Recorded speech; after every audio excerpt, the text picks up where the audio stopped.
therapist Kristen Jacobson.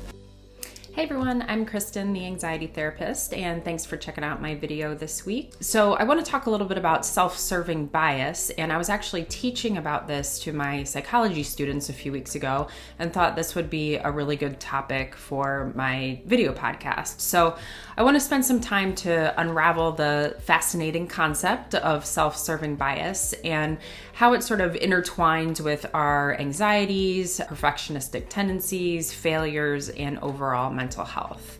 So the self-serving bias at its core it's a mental shortcut, and it's a way that we attribute positive outcomes to sort of our personal virtues and actions, while we tend to point the finger at external factors when things don't really go well. So in other words, we like to take credit for the highs and then shift the blame for the lows. So why should we pay attention to this bias in the context of anxiety, perfectionism, and just overall mental well-being? Well, understanding the self-serving bias can really alter how we cope with failures and make choices in our lives. So when we fail to recognize our own mistakes and instead attribute failures to external factors, we can miss out on pretty crucial opportunities for growth and learning. And, our path to success often involves stumbling and making mistakes and learning from those mistakes and then building upon them. So if we can't hold ourselves accountable for those missteps, then progress really becomes an uphill battle. So why does this self-serving bias occur? One reason is self-esteem. We have this natural inclination to protect our self-esteem. And so by attributing our successes to our inner qualities and our failures to external circumstances, we shield ourselves from self-criticism.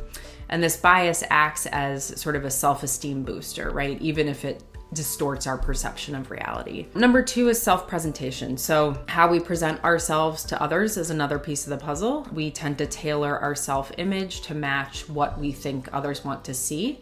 And so maintaining our self-esteem sort of becomes a driving force in this process. And we actively project positive impressions of ourselves to preserve our self-worth. Third is natural optimism. So humans tend to be inherently optimistic, and when negative outcomes occur, we tend to blame external factors instead of ourselves. And so we're more likely to attribute negative results to situational or external causes rather than personal reasons, personal mistakes. And this optimism sometimes leads to what we know in psychology as the fundamental attribution error, where we blame others for their mistakes but attribute our own errors to circumstances. And then age and culture plays a role. So the prevalence of the self-serving bias can vary across different age groups and cultures. And the research indicates that it's most common among young children and older adults. And then they're still kind of looking into the cross-cultural influences. There are a lot of differences between individualistic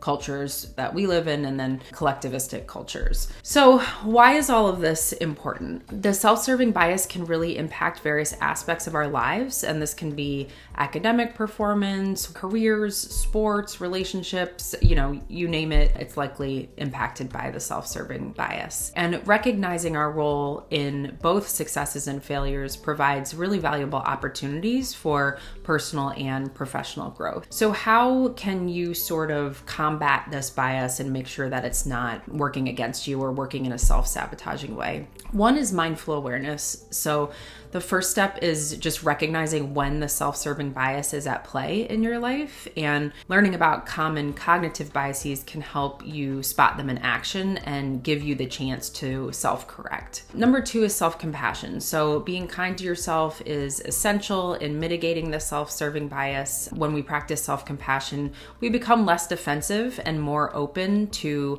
constructive criticism or feedback. And this involves three main components, which is showing kindness to yourself in moments of failure, recognizing that we all as humans make mistakes, and then practicing mindfulness to identify and accept uncomfortable thoughts without judging them. So we've talked a lot about self-serving bias and how it kind of shows up in, really, for most people. It's a negative shortcut. It often sort of flies under the radar in our daily lives. It can be challenging to spot. So let's consider a couple real life examples to sort of see the self-serving bias playing out. And then I'm going to get into anxiety and depression and how the self-serving bias shows up in those types of things. So first example is in relationships. So think of a breakup where one partner might place all the blame on the other. They sort of attribute the end of the relationship to their partner's focus on work or lack of communication, all the while failing to acknowledge their own role or their own contributions to the breakup. Example number 2 would be a job interview. So if you had an unsuccessful job interview, you might point fingers at the interviewer. You might convince yourself that the interviewer sort of had some sort of bias against you from the start, or you might find fault with some of the interview questions, and then you sort of place blame on those external sources as why you didn't get the job, as opposed to sort of examining your role in the outcome, like if you maybe missed an answer or forgot something or didn't send a thank you note at the end, things like that. So we've talked a lot about how the self-serving bias shows up just in daily life, but if you're somebody who's dealing with low self-esteem due to depression or anxiety, then you may actually invert the self-serving bias. And this basically means that you attribute negative outcomes to your own personalities or actions, while positive outcomes are chalked up to luck or external factors. So some examples of how the self-serving bias might be experience requirements, right? So maybe you didn't have enough years working in the field. Or let's say that you inverted would be if you were a job applicant and you got turned down for a position, then you might believe that you aren't competent or smart or skilled enough, when the real reason was not meeting the job's experience requirements, right? So maybe you didn't have enough years working in the field. Or let's say that you are playing basketball and you missed that critical last minute shot in a tied game, and then you blame yourself that the team lost, despite that throughout the game, every play contributed equally to the loss. So that's the tricky thing is, every human is susceptible to the self-serving bias, but when we have